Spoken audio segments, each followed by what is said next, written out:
ilaha illallah. Empat, satu. Muharram, Safar, Rabiul Awal, sekarang Rabiul Akhir, Jumadil Awal, Jumadil, Rajab, Sya'ban, Ramadan. Apakah itu akan terjadi seperti yang ada di hadis itu?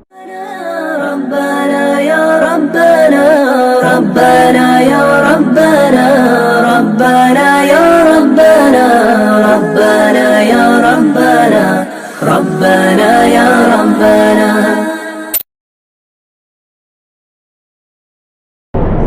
Ini pertanyaan terakhir ya.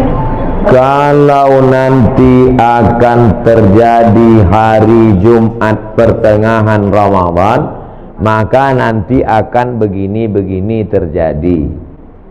Setelah dihitung-hitung, ternyata pertengahan Ramadan yang ada Jumatnya itu nanti di Ramadan 1441. Muharram, Safar, Rabiul Awal, sekarang Rabiul Akhir, Jumadil Awal, Jumadil, Rajab, Sya'ban, Ramadan. Apakah itu akan terjadi seperti yang ada di hadis itu? Wallahu a'lam bissawab. Mana kita tahu, dia belum terjadi. Tapi kita bersiap-siap perlu. Andai terjadi, kita sudah siap. Andai tak terjadi, berarti hadisnya tak sahih, bukan nabinya bohong. Jadi kami siap-siap lah nih Pak Ustaz. Siap lah. Rabiul Awal sekarang, tanggal 24, 25. Rabiul Akhir, Jumadil Awal, Jumadil Akhir, Rajab, Sya'ban, 5 bulan lagi. Siap-siapkanlah. Bahwa terjadi, kita sudah siap. Bahwa tak terjadi, berarti hadisnya palsu. Bukan berarti Nabi Muhammad pembohong. Karena kan tak ada bukti real nyata, ada rekaman rupanya Nabi ngomong qala Rasulullah SAW. Oleh sebab itu, jangan nanti ketika tak terjadi, ini hadis ini bohong aja ini. Bukan Nabi berbohong, hadis itu tak sahih. Nah, ini tentang masalah kalau nanti terjadi model prediksi-prediksi yang begitu. Kalau ibu bapak ibu baca nanti atau dengar ceramah yang modelnya prediksi, perkiraan, disampaikan oleh orang nanti akan begini. Nah, kalau sumbernya benar, siap-siap. Apa salahnya siap-siap? Tapi andai tidak terjadi pun, kita sudah siap. Jelas? Wallahu a'lam. Ada yang bertanya? Silakan. Bapak, ini kamu.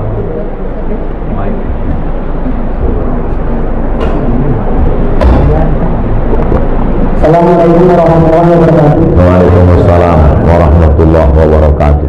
Bagaimana hukumnya jika kita takziah sedangkan almarhum itu orang lain? Apakah pahala sampai kepada almarhum? Waalaikumsalam warahmatullahi wabarakatuh. Kata Nabi, kalau kau lewat di makam Baqi di samping Masjid Nabawi, keluar masuk dari pintu Babus Salam, laki-laki keluarnya tembus itu lurus, nama pintunya Babul Baqi, pemakaman Baqi. Kalau lewat di Baqi, ucapkanlah salam, assalamualaikum ya ala diyar minal mu'minin wa inna insyaallah bikum lahiqun yarhamullah al-mustaqimin wal mustakhirin nas'alullah lana wa lakumul afiyah. Kalau dibacakan doa itu sampai tak pada orang di Baqi itu. Ada hubungan kita sama orang Baqi itu? Mana ada? Dia Arab, kita Arab cemas. Kita Arab maklum. Itu menunjukkan bahwa doa orang Islam sampai. Maka jangan ragu, tahlil, takziah sampai pada orang mati. Sampai. Tapi ini Pak Ustaz, hadis. Iza matal insan, kalau manusia mati, inqata'a amalnya putus. Kecuali 3. Waladun salihun, ilmun yuntafa'u bih, shadaqatun jariyah. Ini orang tak paham hadis. Abdul Somad kalau mati, amal Abdul Somad ini putus. Bukan amal bapak ibu putus ke saya. Amal bapak ke saya putus apa tidak? Tidak, Bu. Kalau putus amal bapak, macam mana ada sholat jenazah? Sholat jenazah itu amal saya apa amal bapak? Amal ibu bapak. Saya udah mati udah. Tapi amal saya dulu ada 3 yang tetap mengalir. Yang pertama, Abdul Somad ceramah-ceramah diamalkan oleh jamaah, mengalir. Yang kedua, rupanya Abdul Somad peletakan batu pertama, mengalir walaupun sebiji batu. Apalagi yang satu sasmen. Yang ketiga, anak Abdul Somad, Mizian Hazik Abdillah, berdoa dia di tengah malam, mengalir. Bukan maknanya amal orang lain tak mengalir. Amal saya putus kecuali 3, tapi amal orang tetap mengalir. Jadi jangan ragu tentang ini. Apa saja yang mengalir itu Pak Ustaz? Bacaan Quran mengalir. Mana dalilnya?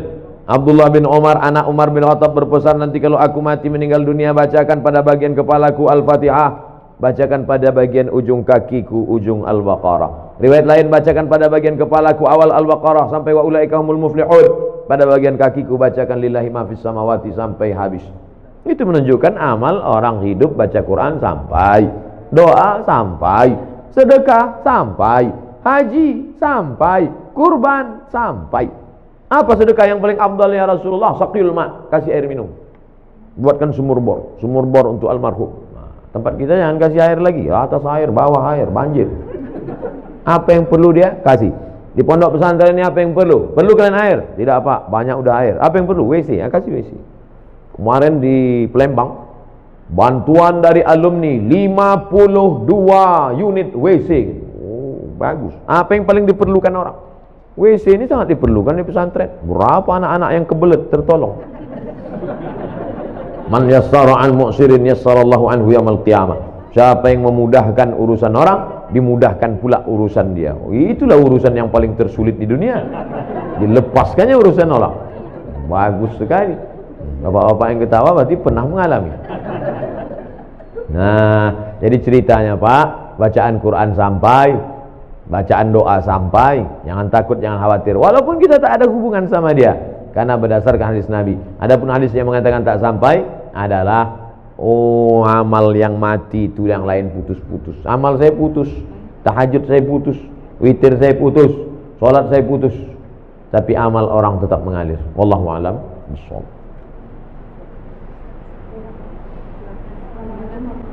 Waalaikumsalam. Tadi amal yang tidak putus ada 3. Kemudian amal doa anak yang soleh. Apakah itu masih anak yang kandung? Dalam atau doa anak yang yatim yang Ibu kalau mendoakan saya, sampai tak doa ibu saya? Sampai. Kita tak ada hubungan. Bapak kalau mendoakan saya sampai atau tidak? Sampai, tak ada hubungan. Makna anak soleh itu bukan membatasi hanya doa dia yang sampai. Makna doa anak soleh itu artinya amal Abdul Somad ada 3 yang tetap mengalir. Ceramah Abdul Somad ini amal dia apa tidak ini? Amal. Kalau Abdul Somad ngasih semen, ngasih batu bata, itu amalnya apa tidak? Amal. Anak Abdul Somad itu anaknya itu amalnya apa tidak? Kalau anak itu bukan amal saya tengok aja bini saya, mungkin lahir anak saya itu. Nah, begitu kasarnya, mohon maaf, beri maaf. Jadi makna anak tadi jangan diragukan. Ustaz, kami ini tak punya anak, cuma anak angkat. Mengalir. Anak tiri, mengalir. Anak orang, mengalir. Mengalir. Jangan takut tentang masalah. Yang tak punya anak, jangan takut. Anak asuh, anak yatim. Makna hadis itu mengatakan anak soleh artinya amal kita nih putus, tapi ada 3 amal kita. Sedekah itu amal kita, anak itu pun amal kita, dan ilmu yang kita ajarkan itu pun amal kita. Bisa dipahami? Insyaallah. Wallahu a'lam.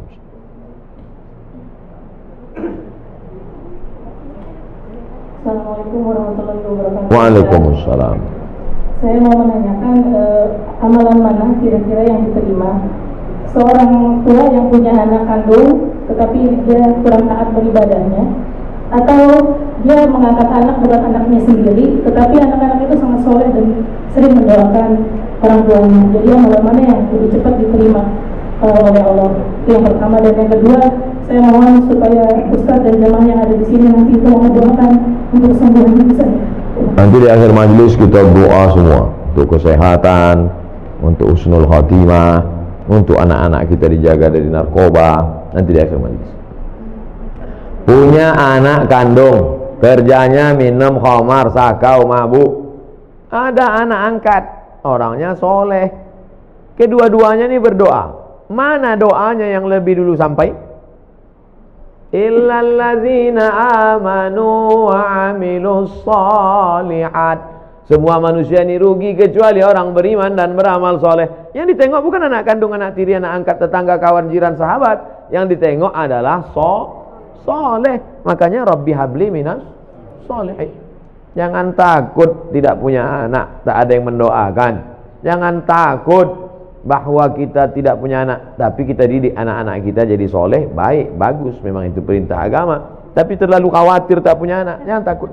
Nah, oleh sebab itu maka doa sampai, doa kawan sampai. Itu makanya kita suruh dekat-dekat dengan orang-orang soleh, berjamaah. Meninggal kita, saya insya Allah kalau mati jamaah di Surama ini banyak mendoakan. Tak ada pun doa dari tetangga, sahabat, kerabat, doa dari jamaah banyak doakan. Yang penting hablum minan nasnya baik, hablum minallah baik. Maka syarat dikabulkannya doa amanu wa amilus sholihat, beriman dan beramal soleh. Wallahu a'lam.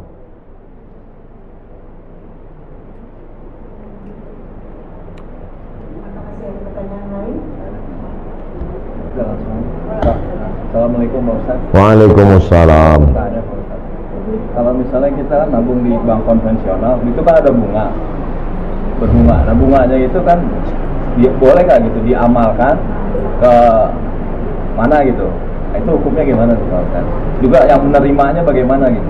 Bapak Ibu yang ada tabungan di bank konvensional, besok waalaikumsalam warahmatullahi wabarakatuh. Bapak Ibu yang ada tabungan di bank konvensional, kalau betul Bapak Ibu mendengar pengajian saya ini, besok pagi alihkan ke bank syariah.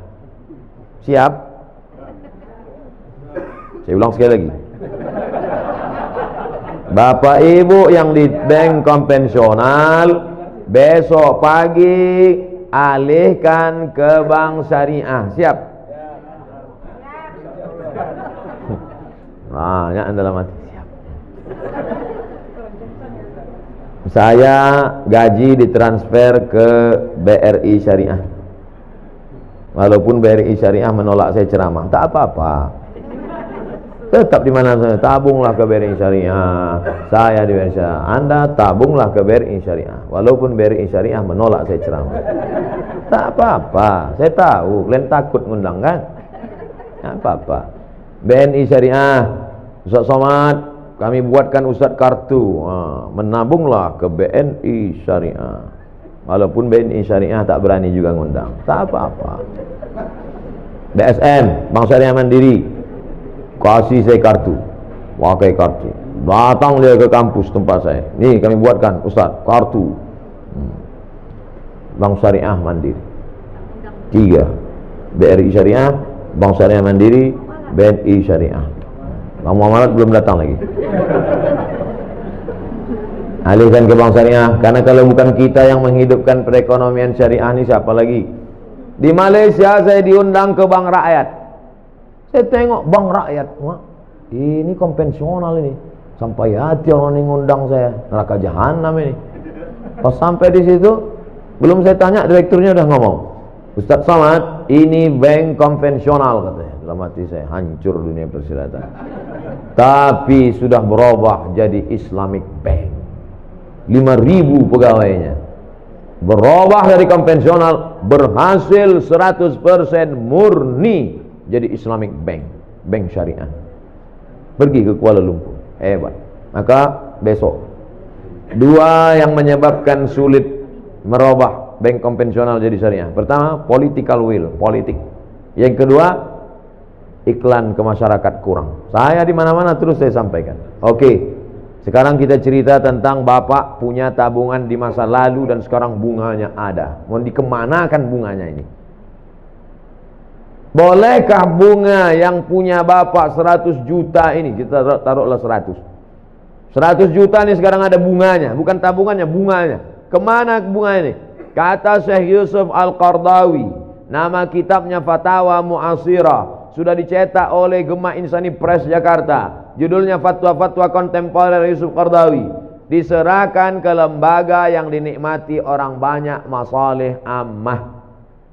Masjid, panti jompo, panti yatim, sekolah Islamic boarding school, serahkan.